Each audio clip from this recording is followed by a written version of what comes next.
Guys এদের সঙ্গে তো খুবই খারাপ হলো, কিন্তু এতে আমাদের কিছু করার ছিল না। তো ঠিক আছে, চলো এখন নেক্সট লেভেলে যাওয়া যাক। তোমাদের সবাইকে স্বাগত জানাচ্ছি লেভেল 2 তে। বর্তমানে আমরা এখন ক্লক টাওয়ারে আছি। ফ্রি ফায়ার প্লেয়ারদের কাছে এই জায়গাটা খুবই প্রিয়। এখন তোমাদেরকে এই লেভেলের নিয়মটা বলা যাক। তোমাদের সবাইকে ম্যাপের বিভিন্ন জায়গা থেকে এই ডায়মন্ড গুলোকে কালেক্ট করতে হবে, আর তারপরে তোমরা সেই ডায়মন্ড গুলো দিয়ে এখান থেকে গান কিনতে পারবে। যত বেশি ডায়মন্ড তত ভালো গান। এবং এই গেমের একটাই রুল, আর সেটা হলো হয় মারো না হলে মরো। তোমাদের সময় শুরু হচ্ছে এখন থেকে।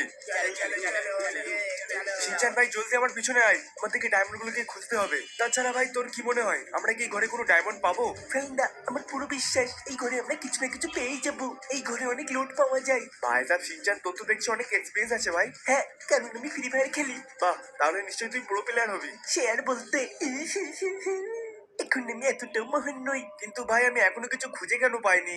চলো এই ঘরটা তো দেখে নিয়েছি, এখন এই ঘরটাও চেক করি। আরে এই ঘরেতেও তো কিছু নেই। আরে ফ্রেন্ডা, নিশ্চয়ই উপরে কিছু হবে, তাড়াতাড়ি চলো। ঠিক বলছিস সিনচান, আমাদেরকে একবার উপরে গিয়ে চেক করে দেখা উচিত। জলদি জলদি যাই গাইস। ভাই সাহেব অনেক সময় কেটে গেল, কিন্তু এখনো একটা ডায়মন্ড পেলাম না। জানি না ভাই সাহেব কি হবে। আরে এই তো পেয়ে গেছি, একটা পেয়েছি।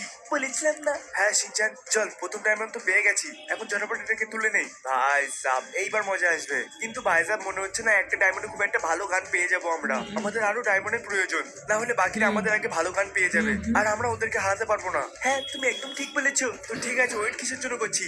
চল তাড়াতাড়ি কি ডায়মন্ড খুঁজি। আচ্ছা ঠিক আছে। কিন্তু ভাই সাহেব এবার আমরা যাবো কোন দিকে? এক মিনিট, তোমরা তোমরা আমাদের পথ আটকে আছো কেন? সরে যাও। এ ভাইপো, আমরা এখানকার ডন আছি, বুঝলি কিনা? তো এতে আমরা কি করতে পারি? তোদের কাছে যা ডায়মন্ড আছে আমাদেরকে দিয়ে দে, আর কেটে পড়ে এখান থেকে। আমাদের কাছে কোনো ডায়মন্ড নেই। আরে ফ্রেন্ডা, মিথ্যে কথা কেন বলছো? তুমি কেদের ভয় পাও নাকি? আরে সিনচান, এটা কি বলছিস ভাই? এই যে তুই হিরেটা দে, আর এখান থেকে কেটে পড় ভালো ভালো, না হলে এইভাবে তোকে পাটকাটি মতো ভেঙে ফেলবো। তোদেরকে তো আজকে আমি। সিনচান জলদি আয়, ভাই সাহেব মেরে ঠ্যাং পোড়া করে দে এদেরকে। ছাড়বো না কিন্তু। তোকে তো এই নে, এই নাও, এটা খাও। এই নাও, আর এখন এইটা নে। এই নাও, এটা খাও। আরে এটাও। ভাই সাহেব গায়ে সিনচান কি মারপিট করছে, মালটা পুরো গুন্ডা হয়ে গেছে। এই নাও, এটা খাও। এই নাও। সিনচান ভাই ছেড়ে দে, অজ্ঞান হয়ে গেছে। আচ্ছা ঠিক আছে। ভাই সাহেব তুই তো আমার সঙ্গে থেকে থেকে পুরো গুন্ডা হয়ে গেছিস।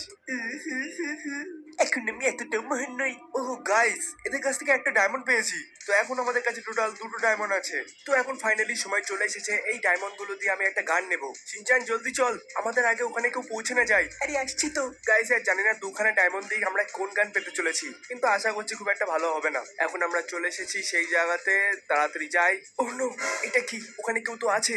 আবে ইয়ার, যেটার